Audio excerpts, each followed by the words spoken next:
De l'unité d'action syndicale à l'unité d'action syndicat opposition politique, c'est une perspective possible pour les luttes en 2020. L'UAS et le chef de file de l'opposition politique se sont rencontrés ce vendredi. Entre les deux entités, il existe plusieurs points de convergence dans la lutte. Le grand format de ce 9h30 est consacré aux forces de défense et de sécurité. Comment ont-elles passé le réveillon de Noël? Entre joie, surprise et festin, retour sur une nuit de bonheur et de relax.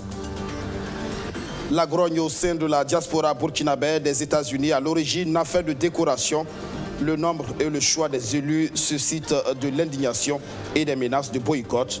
Vous le verrez dans un instant.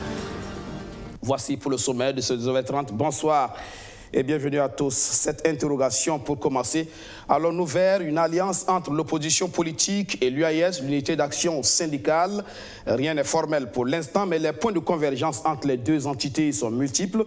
Code du travail, UTS, impôt unique sur les traitements et salaires, liberté de la presse, liberté syndicale, assurance maladie, des sujets à l'ordre du jour de la rencontre entre l'UAS et le CFOP ce matin.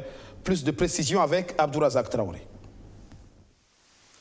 Face au chef de file de l'opposition politique, ces méthodes n'ont pas varié d'un iota en dépit de l'historicité de cette rencontre. Muni de sa foultitude d'archives, Bassolma Bazié rappelle l'histoire du mouvement syndical au Burkina Faso. Puis, le porte-parole de l'unité d'action syndicale revient sur les sujets qui fâchent. L'UTS, code du travail, assurance maladie, code pénal, liberté syndicale et de presse. Sur toutes ces questions, c'est presque la convergence entre la délégation de l'UAS et celle du CFOP. Acheminons-nous vers une alliance, en tout cas l'idée d'un cadre de concertation a germé. Dans les moments importants de la vie de notre nation, c'est une coopération entre les forces syndicales et de l'opposition qui ont permis de faire en sorte que des bonds en avant soient réalisés ou d'empêcher que des forfaitures donc, ne soient réalisées. Notre souhait est qu'au-delà de ce qui s'est passé aujourd'hui, il y ait une plus grande permanence dans nos concertations afin qu'en amont, nous puissions nous informer les uns et les autres sur les soucis que nous rencontrons. Des soucis, des inquiétudes, mais aussi des doléances à l'endroit des députés de l'opposition, représentés ici par les groupes parlementaires. L'UAS les félicite déjà pour leur prise de position jugée digne dans l'adoption de plusieurs textes à l'hémicycle. Ils ont été invités à maintenir le cap sur les autres textes, comme le Code du travail s'il venait à être modifié. Qui renouvelle le contrat à durée déterminée une fois, qui clochardise le travailleur parce qu'il est placé comme un esclave. Ce qu'on reçoit en son nom, ça ne lui revient pas. Ça, c'est un premier cas. Le deuxième cas, c'est la ratification de la Convention sur les rails. Et parce que les représentants du peuple qui sont à l'Assemblée doivent ouvrir l'œil afin que le patrimoine national ne soit pas bradé. Le troisième élément, c'est le respect des libertés d'expression et de presse. Le code pénal qui a été voté, mais également la loi portant création des associations, la violation de la Convention 87-98. Et vous voyez la peine qui traîne à ne pas avoir un récépissé. Tous ces éléments, il fallait les évoquer parce que ce sont des acquis démocratiques qui ont été arrachés de haute lutte par nos dévanciers. L'autre question abordée ce 27 décembre, c'est le projet d'assurance maladie. Sur la question, l'UAS estime que le gouvernement fait de la rétention d'informations qui frise le manque de transparence. Donc nous sommes déjà solidaires. Maintenant, si on veut ponctionner sur nos salaires, il faut que ce soit dans la transparence. Combien sera coupé? On entend dans les coulisses que c'est 4 à 6%. Pourquoi? Deuxièmement, le panier, si tu cotises pour ça, quelles sont les maladies qui doivent être prises en charge? On ne connaît pas. Ceux qui ont été nommés en conseil d'administration pour gérer ces fonds, c'est qui? C'est l'obscurité totale. Donc, et en même temps, on veut ponctionner les salaires des travailleurs. Nous avons dit non. Le gouvernement a pris l'engagement politique de faire des soins gratuits. S'il estime que le poids le dépasse, quand on prend une charge qui te dépasse, là, tu déposes. L'UAS au CFOP, c'est une première. Une semaine plus tôt, ce sont les partis de la majorité présidentielle qui ont été rencontrés par la délégation conduite par Bassolma Bazié. L'occasion était belle pour Bassolma Bazié pour réagir sur la sortie des frondeurs à l'UAS. En conférence de presse hier, vous le savez, la coalition des syndicats libres et indépendants a appelé à l'élargissement de l'UTS aux agents de la fonction publique, une position que rejette en bloc Bassolma Bazié. Quand on dit oui, on a augmenté les indemnités de 60 à 80 000, on n'est pas touché là, c'est du mensonge. Donc, c'est partie des syndicats qui soutiennent d'ailleurs. Oui, mais... Ils ont fait une sortie. Oui, mais une partie du syndicat, ce n'est pas une première dans notre pays. Une partie des syndicats a soutenu la loi 013 dans la fonction publique et les privatisations. Est-ce qu'ils peuvent faire le point aujourd'hui? Une partie des syndicats a accompagné Blaise Compaoré dans la mise en œuvre du Sénat. Certains même ont été désignés sénateurs. Y a-t-il sénateurs? Est-ce qu'ils peuvent faire le point aujourd'hui? Une partie des syndicats a dit de faire une remise à plat au niveau des rémunérations. Vous avez vu l'un des derniers numéros de l'économiste du Faso a indiqué que nous avons perdu au niveau des mines 551,163 milliards. Donc, si on dit que l'UTS, qu'on veut même impacter, l'État cherche 40 milliards, dans 551,13 milliards, si on divise par 40, si tu as fait une bonne classe de CE2, ça fait 13 et quelques fois. C'est là-bas qu'il faut aller chercher l'argent. Donc, il y a bien d'autres sources. Au niveau des impôts, il y a des gens qui sont découverts, qui déposent plus de 100 chèques, qui sont sans provision. L'Assemblée nationale, le budget est passé de 8 à 20 milliards. Il fait quoi? Ils disent qu'ils contrôlent le gouvernement et eux-mêmes, l'Assemblée nationale, ce n'est pas contrôlé par l'ASE. C'est de l'exemplarité, ça. Donc, il y a les ressources, il faut laisser les travailleurs tranquilles. Il ne faudrait pas créer les conditions de leur assassinat. J'ai dit pour terminer par ce propos qu'on veut transformer le peuple burkinabé, les travailleurs en une herbe sauvage, donc des orphelins dans lesquels on rentre et puis on fauche. C'est interdit. Nous portons un drapeau qui est dressé par les dévanciers. Nous allons nous battre et consentir les sacrifices qu'il faut pour que l'intégrité, la dignité, les libertés du Burkinabé, surtout du travailleur, soient maintenues. Et je les invite à l'unité, à la cohésion, à la détermination. Ne pas tenir compte parce que la qualité du mouvement syndical, ce n'est pas la qualité de l'entente entre un conglomérat de secrétaires généraux. Ça va plus loin que ça. Merci.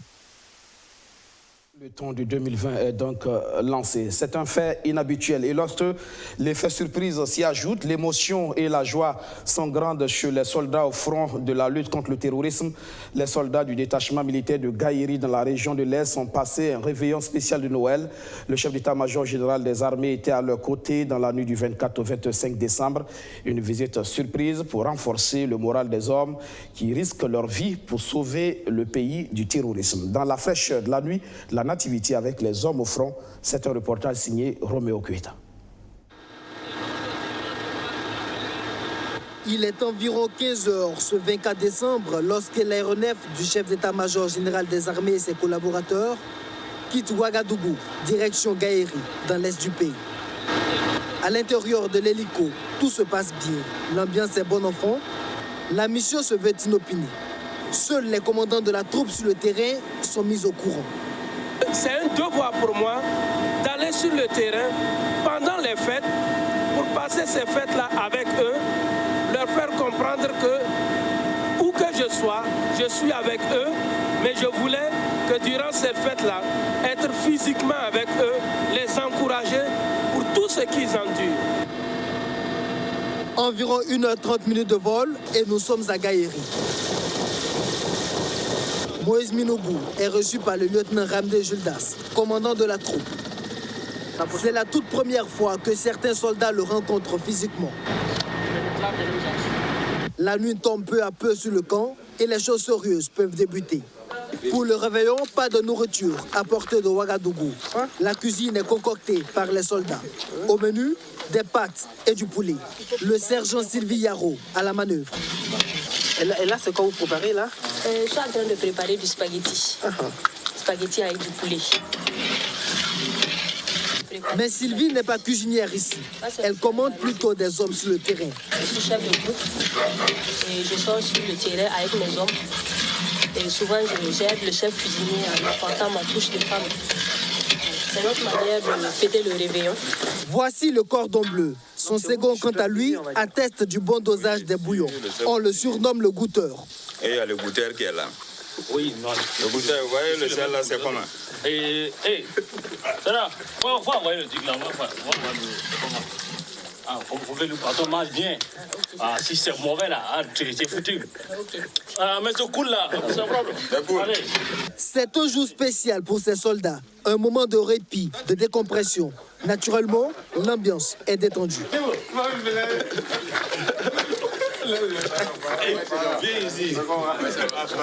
Une très bonne ambiance, on va dire, entre vous ici. Oui. On a le moral. Comme le grand s'est fait avec nous ce soir, on est content. Pour la nourriture, il y a 2 équipes pour 2 repas différents. Ici, on s'occupe à cuire du gibier. Il est déjà 23 h. Les invités de marque sont là. Le CMJA peut alors leur donner l'objet de la visite surprise.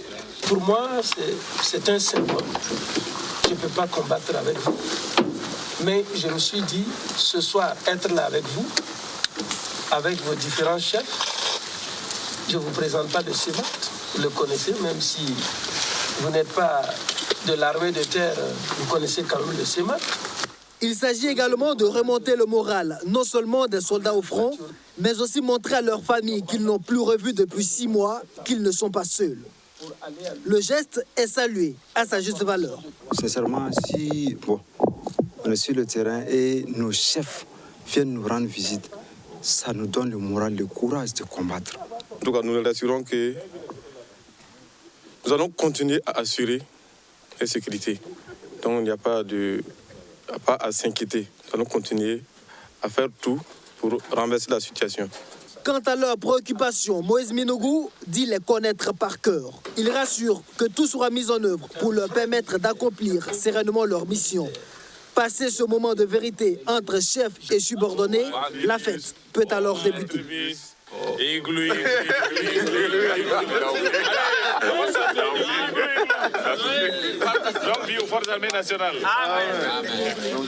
Dès le lendemain 25 décembre, pas de temps à perdre, il faut embarquer. C'est dans la matinée de Noël que le colonel Gilles Bationo, chef d'état-major de l'armée de terre, apprendra le décès de sa mère. Mais il n'a pas le choix, il faut continuer la mission. Il y a encore 2 autres détachements à visiter. Celui de Foutouri, toujours dans la Commandiarie, et Dori, dans le Sahel. C'est aussi ça le militaire, avancer, malgré l'adversité.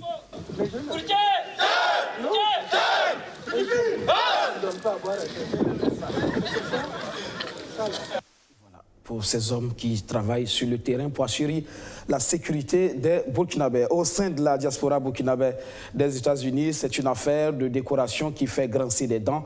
Peu de médailles pour beaucoup de convoitises, moins de 5 décorés cette année pour l'ensemble de la diaspora burkinabé des États-Unis, de quoi susciter déception et révolte. Il y a une menace de boycott des décorations à venir qui plane dans l'air là-bas. Hassan Nakro, Archimède Boy. Tassere Sawadogo de la juridiction de New York et Alex Joseph Bambara de Washington sont les 2 Burkinabés décorés ici aux États-Unis. Une décoration qui suscite la polémique au sein de la diaspora au regard du nombre de personnes affectées par le ministère en charge des Burkinabés de l'extérieur. Un climat de déception pour certains délégués dont les candidats ont été recalés. Nous avons présenté un candidat au niveau de la zone sud, le nom de Michael Bazé, qui est un Burkinabé qui s'est vraiment très émerveillé pour la communauté, non seulement à Houston, à Dallas, au niveau de d'autres États, au niveau de la zone sud, Oklahoma, et bien sûr, ainsi de suite. Malheureusement, il n'a pas été décoré, compte tenu du fait qu'on n'avait pas beaucoup de décorations. Parce que si nous avons 4 décorations, par exemple, Michael Bazé allait être décoré. Malheureusement, ça n'a pas été le cas. Même ceux dont les candidats ont été retenus, la bataille pour leur désignation a été une rude épreuve. Vous savez, la décoration, comme le nom l'indique, c'est un mérite. Mais les États-Unis, c'est un continent qui regroupe plus de 52 États, avec une forte concentration de Burkinabés qui travaillent jour et nuit pour le bonheur de leur communauté et du pays. Donc, 2 médailles pour toute cette communauté, ce n'est pas du tout normal. Mais je vous ai dit qu'à la réunion d'explication, les gens se sont énervés et ils ont dit même de refuser la médaille. Donc, on a pu passer par la diplomatie pour les dire seulement de ne pas s'en faire. Si dorénavant, on nous donne 2 médailles, nous allons décliner. Décliner, voire boycotter, si l'année prochaine le nombre se limite à 2, à en croire les délégués du Conseil supérieur des Burkinabés de l'étranger. 2 personnes à prendre ou à laisser l'année prochaine, je pense qu'on va boycotter. Moi, personnellement, en tant que délégué CSPE, je ne pense pas quand même que je veux jouer encore ce jeu. Parce que cette année, je n'étais pas tout à fait d'accord. Mais souvent, les choses arrivent que tu n'as pas le contrôle. Pour une première fois. Mais pour une deuxième fois, si ça se répète comme cette année, je pense que je vais définitivement boycotter et je ne serai pas d'accord réellement de cette initiative. Une rencontre serait en vue pour échanger avec l'administration dans le but de revoir le nombre de personnes à décorer en hausse l'année prochaine afin d'éviter de pareils mécontentements au sein de la diaspora burkinabé des États-Unis. Le chef de la diplomatie burkinabé lui a déjà ses vœux pour 2020. Il souhaite plus de rayonnement et plus d'affirmation de la souveraineté nationale. On l'écoute, Alpha Bari. Pour cette année, les souhaits sont les souhaits d'affirmation de cette indépendance que nous avons acquise il y a 60 ans. Et cette affirmation suppose que nous avons la pleine souveraineté sur notre territoire. Donc ça suppose qu'il y a la sécurité et la défense de nos territoires qui sont assurés. Et donc mes vœux sont des vœux de sécurité, mes vœux, des vœux de paix, des vœux de concorde nationale, des vœux de cohésion sociale, parce que le Burkina Faso aussi, c'est un regroupement de populations et ça a été consacré par la création de la Haute-Volta en 1919, mais ça a été consacré aussi par notre indépendance acquise en 1960. Donc ce sont des vœux de prospérité d'un État qui se porte bien. Notre souhait est que les peuples, qu'ils soient africains ou qu'ils soient à un niveau international, puissent vivre ensemble, voir comment est-ce qu'on peut établir des partenariats qui sont des partenariats gagnant-gagnant. C'est le terme que le président du Faso, le président Roch-Marc Christian Kaboré, utilise généralement. Il faut des partenariats gagnant-gagnant. Donc on voit bien dans les partenariats que nous nouons, qu'est-ce que le Burkina Faso gagne, qu'est-ce qui est utile pour notre pays. Et c'est le sens de nos démarches, c'est le sens aussi de la politique du président du Faso. Et nous nous inscrivons dans cette politique et nous allons continuer à faire ce travail de sorte qu'on puisse profiter au maximum de ces partenariats-là. 2020, où le défi de l'entrepreneuriat des jeunes au Burkina Faso, c'est l'association Les Fasoïstes qui lance la dynamique. Il y a notamment ce concept, une commune, un mentor. De quoi s'agit-il exactement? Précision avec Archimède Boy. Une commune, un mentor. Un concept initié par l'association des Fasoïstes pour aider à terme 400 jeunes à se prendre en charge. Trouver dans chaque région, sous le leadership du parrain national, un mentor régional qui pourra ne serait-ce que parrainer un jeune à hauteur de 100 000 francs pour un projet mineur. Au niveau régional, on pourrait identifier des mentors au niveau provincial, ainsi de suite jusqu'au niveau communal. Si chaque mentor prenait en charge un jeune pour diverses activités qu'il soit, je pense que numériquement, on pourra avoir au moins les 350 communes rurales, les 45 provinces, les 13 régions, à peu près 400 jeunes qui seront parrainés. L'association a adopté un programme d'activité comportant 12 points. On peut citer, entre autres, l'organisation de soirées de partage d'expériences en matière de modèles de réussite de jeunes et le lancement d'une maison virtuelle de l'emploi. Tout tourne donc autour de l'employabilité des jeunes et de l'autonomisation des femmes. Il est clair que dans les années qui viennent, les 5, 10, 15, 20 années qui viennent, la jeunesse doit se prendre en charge en créant des entreprises. Il n'y a que là que nous allons avoir une partie de la solution de nos problèmes. Le deuxième point, c'est la promotion de l'autonomisation féminine.